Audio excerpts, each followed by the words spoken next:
Okay, I appreciate this opportunity to give this presentation. So many of you know what acoustic radiation force imaging is, and it's with magnetic resonance. It's been used for doing focal spot localization, but it has also been used for detecting changes in tissue stiffness based upon the fact that the acoustic, the ultrasound applies a force to the tissue when it's absorbed by the tissue, and that force can result in a displacement that's related to tissue stiffness. And there's different ways of doing MR-ARFI. There's the spin echo techniques, which have been early developed, and in this case, the phase is a function of displacement only. There's no temperature dependence, but the TR can be very long.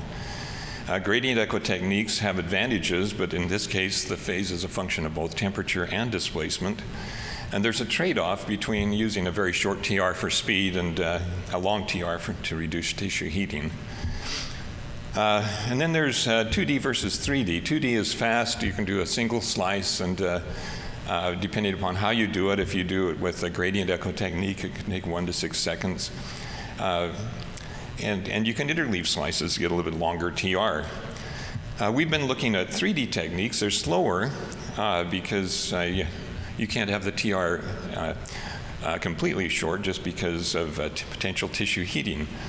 But you get the full 3D volume. You can do zero field interpolation, band-limited interpolation, and so that you see a little bit more smoother detail on the localization of the focal spot and on your measurement. And there are tricks you can do to increase the speed. Well, a single point ARFI, in this case, as we've developed it, we take an off image and an on image, and we interleave the two, acquisition of the two, and then the displacement can be obtained as the difference between the off image and the on image, the complex difference in the phase.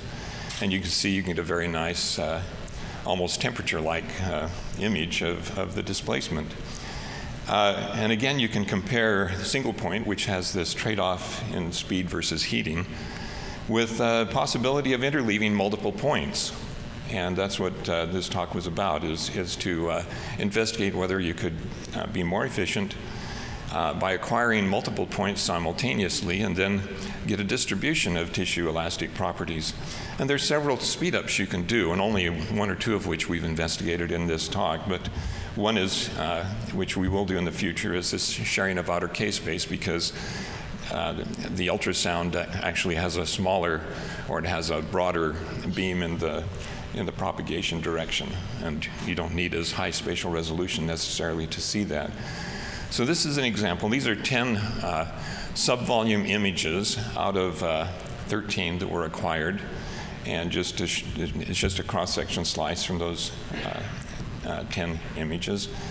You can then do a maximum intensity-like projection of those in order to see the image of the 13 points together.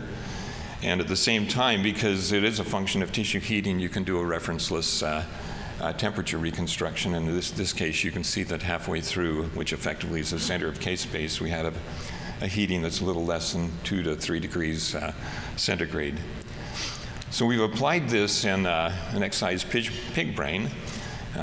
Here we're displaying the 3 orthogonal slices through the center of the displacement.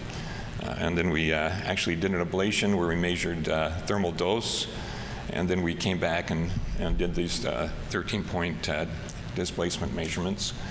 And in this case, you could see an actual difference between them. I'm not going to say what that difference means yet. We're just barely getting experience. And the parameters used are on the bottom. In this case, the acquisition time was about 200 seconds, which is very long. We looked at modifying these parameters, and we were able to get a much faster acquisition just with modified parameters, still without the speed-ups that we could be doing, but again showing the full 3D-dimensional displacement at those points. So just to conclude, 3D multi-point MR-ARFI is feasible. It demonstrates you can make these interleaved volume displacement measurements. You get greatly increased displacement signal-to-noise ratio. You can do zero field interpolation, and the acquisition time will be further decreased by improving the efficiency. And I'd just like to thank our funding sources and the group for participating. Thank you very much.